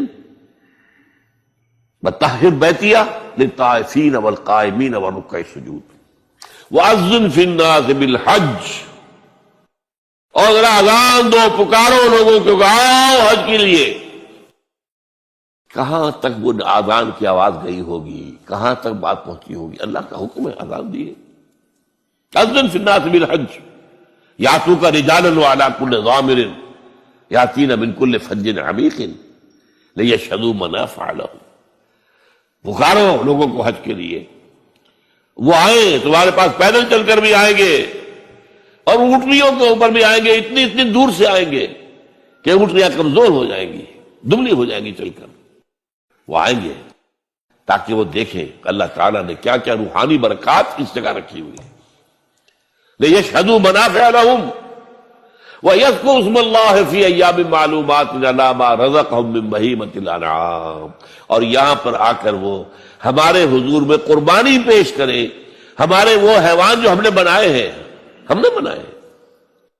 ان کو پیش کرے، ان کا خون بہائیں، نہر کرے ان کا، اور پھر فَكُلُوا مِنْهَا وَأَطْعِمُوا الْبَائِسَ الْفَقِيرَ، پھر اس قربانی میں سے خود بھی کھاؤ اور جو فقیر ہے مساکین ہے ان کو بھی دو اور بانٹو۔ یہ ہے وہاں سے جو حج چلا ہے، اور وہ چل رہا ہے، اللہ کا شکر ہے۔ حج میں وقفہ نہیں آیا۔ ایک زمانہ تھا بدامنی کا تھوڑا سا، جس زمانے میں آ کر فاطمیوں نے حملہ کیا ہے اور یہاں سے حجر اسود بھی نکال کر لے گئے ہیں، اور تھوڑے عرصے کے لیے انہوں نے اپنی خلافت بھی قائم کی ہے مصر کے اندر، لیکن یہ کہ عام طور پر یہ کہ سلسلہ چلا آ رہا اللہ کے فضل و کرم سے۔ 30 لاکھ آدمی حج کر رہا ہے۔ یاتو کا رجالن، اب رجالن تو کوئی بھی نہیں آتا ہوگا، اب تو کاروں میں آتے ہیں، بسوں میں آتے ہیں، بڑے بڑے ٹرکوں میں آتے ہیں، بڑے اور ہوائی جہازوں سے آتے ہیں، لیکن یہ کہ یاتو کا رجالن وعلی کل ضامر یاتین من کل فج عمیق لیشہدوا منافع لہم، یہاں آ کر منفعت نفع کی چیزیں۔ میرا خیال تھا مالکم ایکس جو ہے ایک بہت بڑے لیڈر گزرے ہیں امریکہ میں، جو بلیکس ہیں، افرو امریکنز جو کہلاتے ہیں، وہ جب اسلام لے آیا تھا وہ بہت زبردست لیڈر تھا، بہت بڑا لیڈر تھا۔ اس نے یوں سمجھیے ایک طرح سے وہاں کے جو کالے تھے، جو غلامی کے اوپر کانے بیٹھے ہوئے تھے، ان کے اندر جو ہے ایک جذبہ پیدا کیا ہے، وہ اٹھے ہیں، کھڑے ہوئے ہیں، مقابلے کے اندر تیار ہوئے، مالکم ایکس۔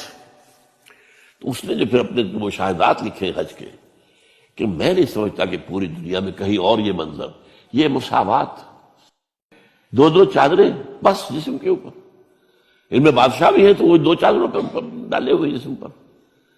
آخر عرب کے بادشاہ بھی کرتے کہ نہیں کرتے حج؟ احرام تو وہی ہوگا، اور پھر جو بھی ایک مرکز کے گرد جو صفیں بنتی ہیں۔ میرا تو اپنا تاثر جو تھا، حالانکہ معلوم تھا کہ مسلمانوں کی تمام جتنے بھی فرقے ہیں ان کا جو ہے قبلہ تو وہی ہے، لیکن ایک ہوتا ہے علم میں کسی شے کا ہونا، ایک ہے دیکھنا۔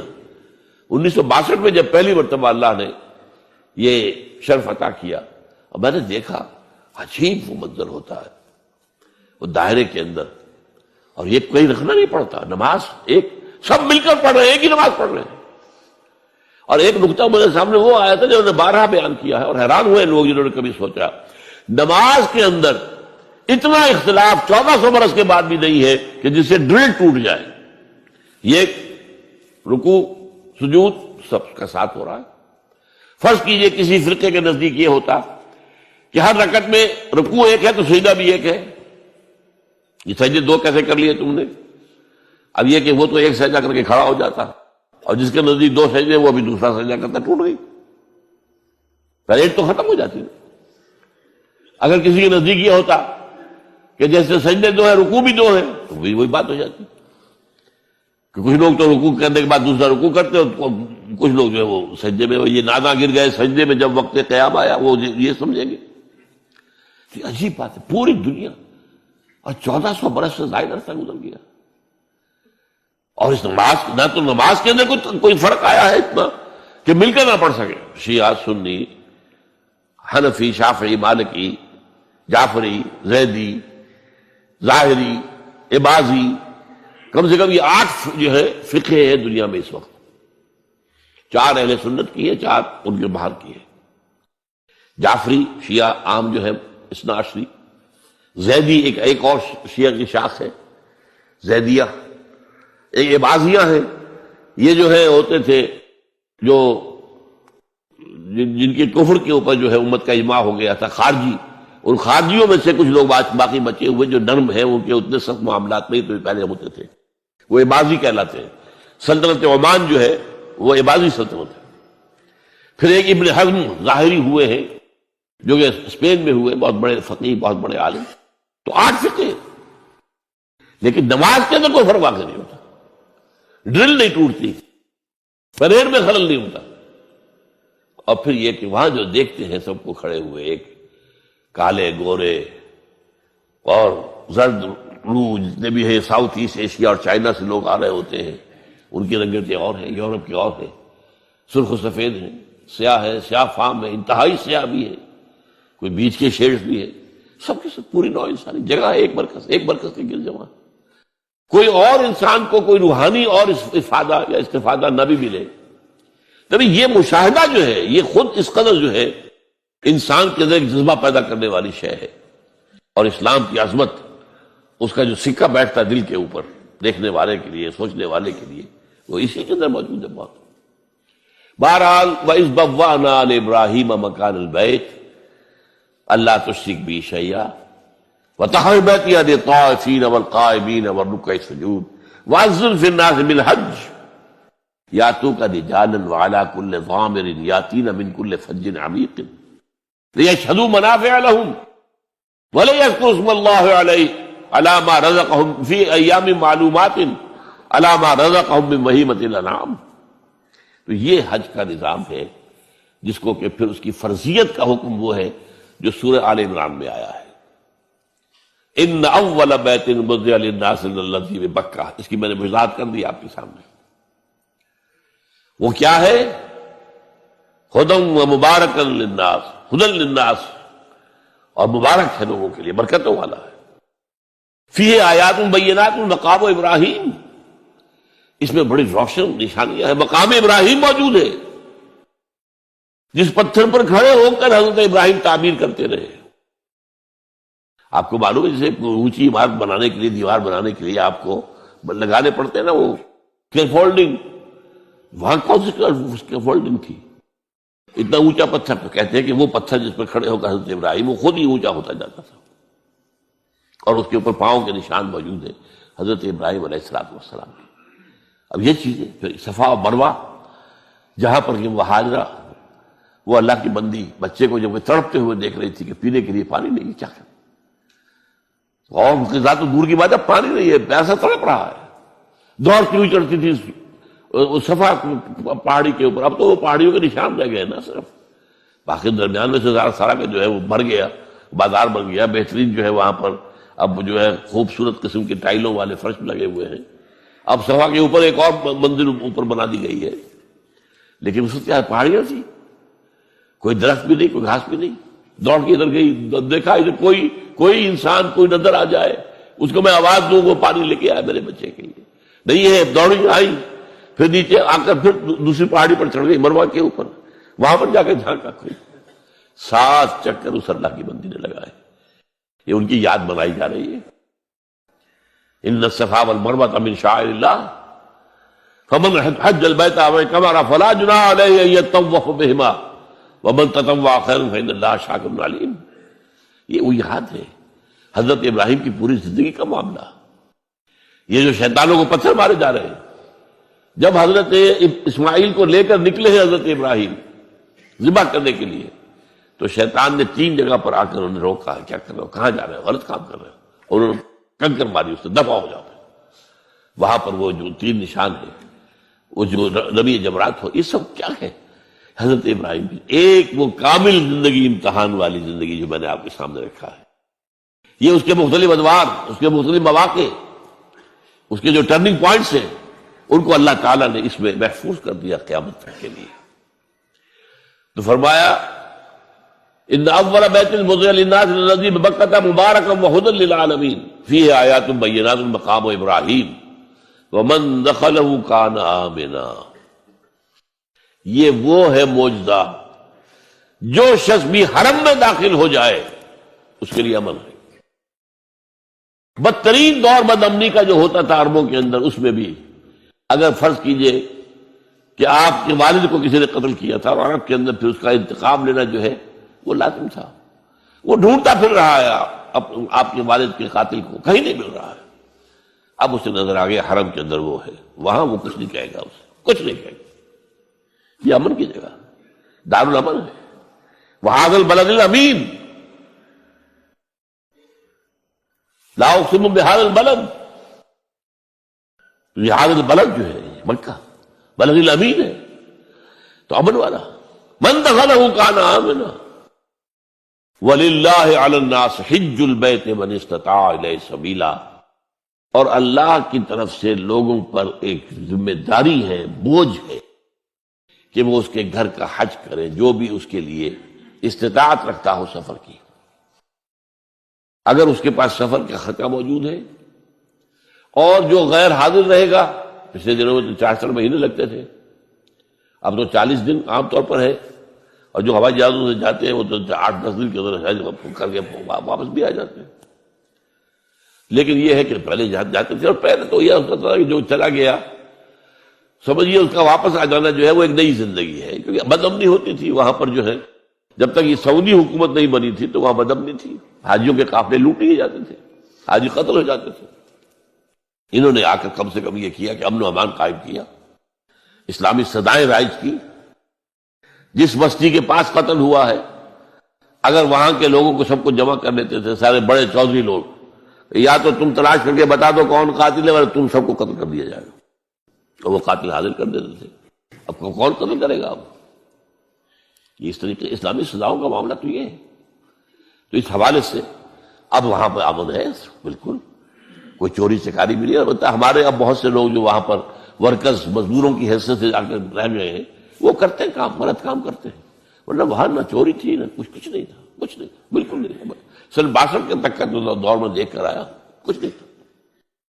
بلکہ ہمارے جو معلم تھے انہوں نے ایک خاص وقت میں کہا کہ بھائی اب ذرا خیال کر لینا، اپنے بٹوے وغیرہ سنبھال کے رکھنا، اب یمنی آ گئے ہیں، فیہ حرامی، وہ اس میں چور کو حرامی کہتے ہیں، یعنی حرام خور، تو فیہ عقیل افطاس ان کا نام تھا، فیہ حرامی، ان کے یمنیوں کے اندر چور ہیں، تو ذرا اب خیال رکھنا اپنی جیبوں کا، اس سے پہلے جب تک وہ اب یمنی نہیں کوئی یہ جو حج ہے، اب اس کے بارے میں چند منٹ رہ گئے، اس کی خاص بات آپ نوٹ کیجئے۔ دیکھیے اسلام کے 5 ارکان ہیں جو ہم نے پڑھے حدیث کے دوران۔ ایک کا تعلق عقیدت سے، کلمہ شہادت، 4 عبادات ہیں، نماز، روزہ، حج اور زکوٰۃ۔ ان میں ایک فرق یہ ہے کہ 2 عبادتیں وہ ہیں کہ جو ہر مسلمان پر فرض ہے، پیسے والا ہو، بھوکا ہو، کلاش ہو، نماز تو پڑھنی ہے، روزہ تو رکھنا ہی رکھنا ہے۔ البتہ 2 وہ ہے جو صاحب ثروت لوگ، اگر آپ صاحب نصاب ہیں تو زکوٰۃ دیں گے، ورنہ تو نہیں۔ اور یہ کہ حج بھی آپ کریں گے اگر آپ کے اندر استطاعت ہے کہ آپ اپنی غیر حاضری کے وقت کے لیے بھی اپنے گھر والوں کے پاس چھوڑ کر جائیں، ان کے لیے نان رکھنے کے لیے، تب وہ فرض ہوگا، ورنہ فرض نہیں۔ اچھا، ایک اعتبار سے کیا ہے کہ نماز اور زکوٰۃ کا تو بے پناہ ذکر ہے، بار بار ہے، بار بار ہے، بار بار ہے، بار بار ہے۔ حج کا صرف 3 مقامات پر ذکر ہے، 2 رکوع ہے سورہ حج کے، 2 رکوع ہے سورہ بقرہ کے، اور 3-4 آیتیں جو ہے جو ابھی میں نے آپ کو پڑھ کر سنائی ہیں، یہ سورہ آل عمران کی۔ اور جو صوم ہے اس کا تو پورا کا پورا ذکر 1 رکوع میں، وہ پچھلے دنوں ہم تفصیل کے ساتھ اس کا مطالعہ کر چکے ہیں، 6 آیات اور سارا اس کے اندر معاملہ آ گیا۔ ان 2 کے ساتھ 2 عیدیں جوڑ دی گئی، ان دونوں کی جو ایک طرح سے حیثیت کچھ نماز اور زکوٰۃ کے مقابلے میں کچھ کم پڑتی نظر آئی، تو ہماری 2 عیدیں، عید الفطر رمضان کے ساتھ اور عید الاضحیٰ حج کے ساتھ۔ اور اس میں خاص بات نوٹ کیجئے، حج وہ عبادت ہے جو ایک مقام پر ہوتا ہے، ساری دنیا میں تو نہیں ہو سکتا، وہاں تو ساری دنیا سے لوگ چل کر آئیں گے تو حج کریں گے، وہاں آنا پڑے گا، وہاں لیشہدوا منافع لہم، آئے پیدل آئے، اونٹنیوں پر آئے، جہازوں پر آئے، جیسے بھی آئے، یہاں آئے۔ اس کے اندر یہ کیا ہے کہ اس کا ایک جو رکن تھا قربانی، اسے وسعت دے دی گئی پوری دنیا میں۔ حج وہاں، قربانی ہم یہاں کر رہے ہیں۔ حج تو یہاں نہیں ہو سکتا، یہ قربانی کے ذریعے سے اس کی ایک برکت کو، اس کی ایک شان کو، اس کی ایک کیفیت کو جو ہے، اس کو گویا کہ یونیورسلائز کر دیا گیا پوری دنیا میں، جہاں بھی مسلمان ہیں قربانی دے۔ سنت ابیکم ابراہیم، تمہارے باپ ابراہیم کا طریقہ ہے، اس نے اپنے بیٹے کو قربانی کرنے کے لیے تیار ہو گیا تھا۔ تم یاد کرو، اب یہاں میں اس لیے ذکر کر رہا ہوں اس کا کہ اس وقت اگرچہ یہ بات ہوئی ہے کہ جس قدر زور پہلے تھا قربانی پر اسلام کے اندر، اسلامی نظام میں، اسلام میں آ کر اتنا نہیں رہا ہے، اس لیے کہ یہودیوں کے ہاں تو قربانی تھی ہی صرف قربانی، لہذا وہ قربان گاہ کہلاتا تھا، جو ان کا جو ہے خیمہ ہوتا تھا عبادت کا، قربان گاہ۔ اور جو یروشلم میں جو ان کا جو مسجد تھی، جو ہیکل سلیمانی، وہ بھی قربان گاہ، قربان دیتے تھے۔ سب سے بڑی عبادت یہی تھی۔ نماز کا معاملہ اتنا اہم نہیں تھا جتنا کہ امت مسلمہ میں آگے ہوا ہے۔ ہمارے ہاں کیا ہوا ہے کہ حج کا جو ہے معاملہ، حج کے موقع پر قربانی، اس میں خاص نقطہ میں آپ کو یہ بتا دیتا ہوں کہ ہمارے ہاں منکرین حدیث ایک ایسا طبقہ رہا ہے جو قربانی کے خلاف یہ ضیاع ہوتا ہے، گوشت ضائع ہوتا ہے، فلاں ہوتا ہے، پیسے ضائع ہوتے ہیں، اس سے غریب کو کسی کو دے دو، پیسے قربانی کی جگہ قربانی ہی ہوگی، کوئی اور شے نہیں ہو سکتی۔ اور ضائع کہاں ہوتا ہے؟ یہاں کہیں ضائع ہوتا ہے گوشت؟ ایک بوٹی تک ضائع نہیں ہوتی، اس کی کھالیں ضائع نہیں ہوتی، اس کے روزے ضائع نہیں ہوتے۔ اب تو کوئی چیز آپ چھوڑتے ہی نہیں کہ جو اس کی سوا الگ کر دیتے ہو۔ اب اس کا خون بھی جو ہے وہ جمع کر کے جو ہے وہ مرغیوں کی جو خوراک ہے اس میں شامل کیے جاتے ہیں، کوئی شے ضائع نہیں ہوتی۔ ہاں وہاں ضیاع ہوتا تھا، لیکن ایک دور تک بات کیا تھی کہ اس جگہ کے رہنے والوں کے پاس ذریعہ معاش کی اور تھا ہی نہیں۔ کوئی بھیڑیں بکریاں پال لی تو ان کو اچھی قیمت مل جاتی تھی قربانی کے لیے جب حاجی آتے تھے، یہ ان کا معاش کا ایک سپورٹ ہو گئی۔ چلے آ رہے ہیں بکرے، حبشہ سے آتے تھے، جیسے ہمارے یہاں ڈیرہ غازی خان سے آ رہے ہیں، کہیں اور سے آ رہے ہیں، یہ قربانی کے جانور آتے تھے۔ پھر یہ کہ وہاں کے لوگ جو ہے وہ اس قربانی کے گوشت کو سکھا کر پورا سال کھاتے تھے۔ ان کے پاس تھا کیا؟ یہ للے تللے تو نہیں تھے جو آج ہیں، یہ تیل کی دولت ہے جس کی وجہ سے جو ان کے یہاں عظیم انقلاب آ گیا ہے وہ آپ کو معلوم ہے۔ لیکن یہ تو 100 سال کے اندر اندر کی بات ہے، اس سے پہلے کیا تھا؟ یہاں کچھ بھی نہیں تھا۔ حاجی ہی جا کے صدقہ خیرات بھی کرتے تھے وہاں پر، حاجی ہی جو ہے وہ قربانی بکرا خرید رہے ہیں تو وہاں کے لوگوں کو نفع ہو رہا ہے نا۔ پھر وہ گوشت کتنا کھا جائے گا حاجی؟ وہ تو ظاہر بات ہے وہی کھاتے تھے، وہ کھڑے رہتے تھے۔ میں نے سن 62 کے اندر دیکھا ہے کہ کھڑے رہتے تھے بدو لوگ آ کر، اور جو بھی جانور دیکھا اس کو فوراً جو ہے وہ لے گئے۔ وہ تو زیادہ ہم لوگ جو کرتے تھے وہ جلدی سے اس کی وہ کھال اتروائی اور کلیجی نکال کے لا کے جو ہے وہ اس کو بھون کر کھا لیا اپنے کیمپ کے اندر۔ اور اس وقت تک یہ تھا کہ مینا کے اندر کیمپ بھی ایسے ہوتے تھے، کھلے جگہ، بڑے جو ہے جو گوشت پک رہے ہیں اور کھا رہے ہیں۔ اب تو وہاں جگہ ہوا ہی نہیں سرے سے، نہ معلوم کتنی چوڑا کرتے جا رہے ہیں، کئی پہاڑ کاٹ دیے تاکہ یہ مینا کی وادی چوڑی ہو جائے اور چوڑی ہو جائے اور چوڑی ہو جائے۔ لیکن وہ تو ظاہر بات ہے کہ اب جو بڑھتا جا رہا تعداد کا معاملہ، لیکن یہ کہ یہ بالکل بکواس تھی کہ کوئی ضائع ہوتا، ضائع کہاں ہوتا؟ ضائع وہاں ہوتا تھا، اس لیے اس کو وہ کہتا تھا غلام احمد پرویز کہ وہاں جائز ہے۔ بھئی وہاں تو تم جو جس کو جائز کہہ رہے ہو تو ضائع ہونے کا تو اگر معاملہ تھا تو وہاں تھا۔ آپ کو یاد ہوگا یہ افغان جہاد جب ہو رہا تھا تو پورے بڑے 747 جہاز بھر کر قربانی کے گوشت کے آتے تھے یہاں افغانستان میں مجاہدین کے لیے، اور جو یہاں پہ جو ان کے وہ تھے مہاجرین تھے ان کے لیے، پورے ان کے جو جہاز بھر کر آتے تھے، اتنا گوشت وہاں ہوتا ہے۔ تو اس اعتبار سے لیکن اصل میں کیا کیا ہے، اب وہاں قربانی جو ہے وہ صرف ایک قسم کا حج کرنے والے کا فرض ہے۔ حج 3 طرح کا ہے، افراد، قران اور تمتع۔ افراد یہ ہے کہ آپ نے حج کا احرام باندھا، اب وہاں جا کر آپ کوئی تمتع نہیں کریں گے، یعنی کوئی عمرہ نہیں کریں گے، وہی احرام باندھے رکھیں گے، 8 ذی الحجہ تک جائیں گے، اس کے بعد مکے جائیں گے، وہاں سے منا اور عرفات آ کر پھر واپس آ کر جو ہے یہ افراد کہلاتا ہے، اس کے اوپر قربانی فرض نہیں ہے۔ قران یہ کہلاتا ہے کہ آپ گئے، آپ نے عمرہ کر لیا لیکن احرام نہیں کھولا، وہی احرام چلتا رہا یہاں تک کہ آپ پھر 8 ذی الحجہ کو وہاں سے نکلے، پھر سارے مناسک ادا کر کے پھر آ کر آپ نے کھولا، اس پہ بھی قربانی فرض نہیں ہے۔ ہاں جنہوں نے تمتع کیا، تمتع اسے کہتے ہیں کہ ایک ہی سفر میں آپ دونوں مزے لوٹ رہے ہیں۔ پچھلے زمانے میں کیا تھا، حج کے لیے علیحدہ سفر، عمرے کے لیے علیحدہ سفر، وہاں یہ نہیں تھا۔ یہ تو حضور صلی اللہ علیہ وسلم نے پھر آسانی پیدا کی ہے، اس لیے کہ ایک دور میں تو حج جو ہے عرب کے لوگ ہی آتے ہوں گے نا، صرف اور کہاں سے کوئی آتا ہوگا، لیکن حضور صلی اللہ علیہ وسلم کی تو معلوم تھا کہ امت کہاں سے کہاں پہنچے گی۔ انڈونیشیا کے آخری جزیرے سے چل کر لوگ آئیں گے اور امریکہ کے مغربی ساحل سے بھی چل کر آئیں گے، یہ آئیں گے کہ نہیں آ رہے ہیں۔ تو بجائے اس کے کیا، اگر ان کے لیے عمرے کے لیے علیحدہ سفر ہوتا تو وہ ان کے ناقابل برداشت تھا۔ تو ایک احرام میں عمرہ بھی اور حج بھی۔ اب ہم تمتع کرتے ہیں، جو بھی یہاں سے جاتا ہے اس کو حج تمتع کہلاتا ہے، افراد، قران اور تمتع۔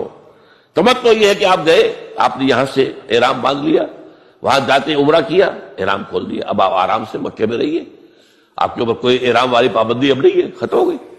اس کے بعد 8 ذی الحجہ کو آپ نے احرام باندھا حج کے لیے، اور وہ 3 دن کے بعد 4 دن کے بعد کھول دیا اس نے۔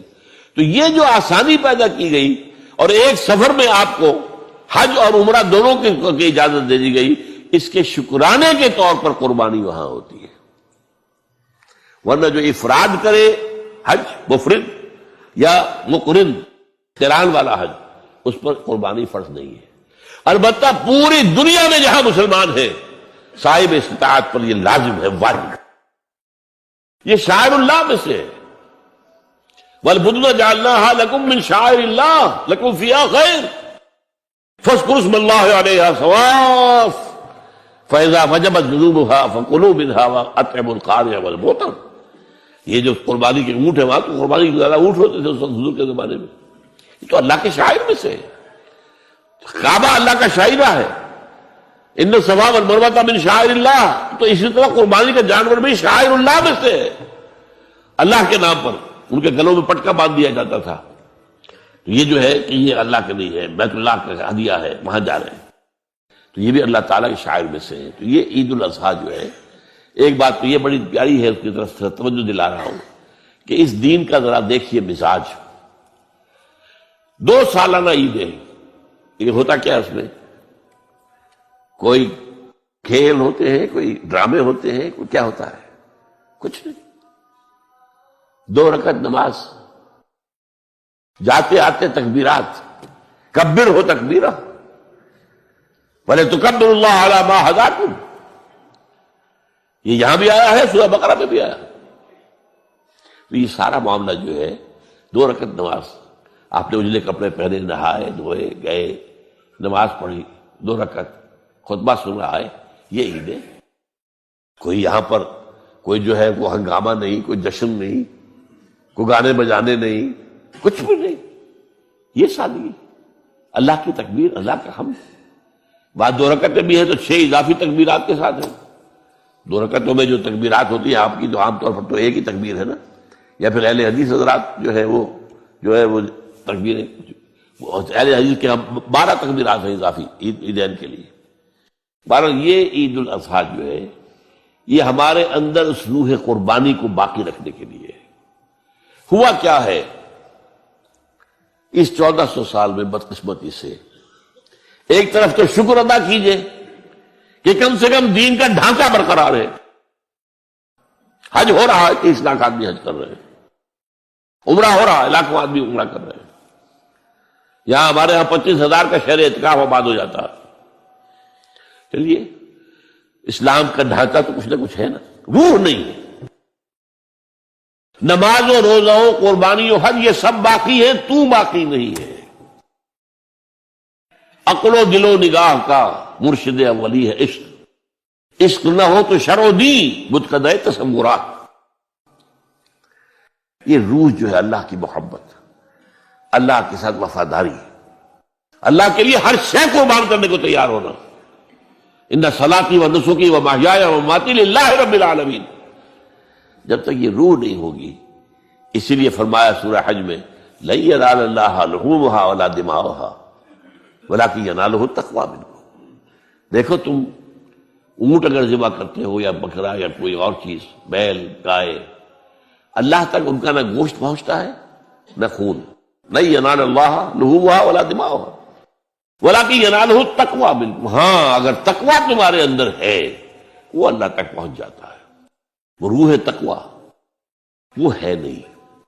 ایسا بھی ہوگا کوئی بہت بڑے سیٹ ہوں گے، وہ کوئی 50,000 کا میڑا خرید کر اور پھر اس کو جو ہے وہ اس کو مہندی لگا رکھی ہے اور رنگ لگا رکھے ہیں اور ریشمی چادریں ڈالی ہوئی ہیں اور لے کر پھر رہے، دکھا رہے ہیں کہ اس شان کی قربانی ہم دیں گے۔ یہ تو سب دکھاوا ہے، اگر وہ اس میں وہ روح نہیں ہے تو کچھ نہیں ہے، دینے کی اس کی کوئی قدر و قیمت ہی نہیں۔ تو اللہ تعالی ہمیں ان عبادات کے اندر اصل روح جو ہے وہ پیدا کرنے کی توفیق عطا فرمائے، اور اللہ تعالیٰ جن کو بھی حج کی توفیق دے ان کو بھی جو حج مبرور ہو، اس لیے کہ کہا گیا ہے یہ کہ چند افعال ایسے ہیں کہ جن سے گزشتہ زندگی کے سارے گناہ معاف ہو جاتے ہیں۔ ایک کیا ہے؟ ایک شخص کفر سے اسلام میں آئے، اب ظاہر بات ہے اسلام لانے سے پہلے کہ اس کی زندگی جو ہے کفر کی، شرک کی جو بھی تھی معاف ہو گئی، بات صاف ہو گئی۔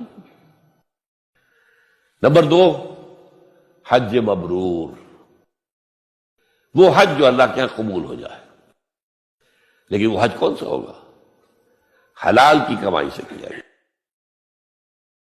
اس میں ساری شرائط ملحوظ رکھی گئی. فلا رفث ولا فسوق ولا جدال فی الحج، نہ لڑائی جھگڑا ہو نہ کوئی اور ہو، آپس میں جھگڑتے ہیں وہاں پر.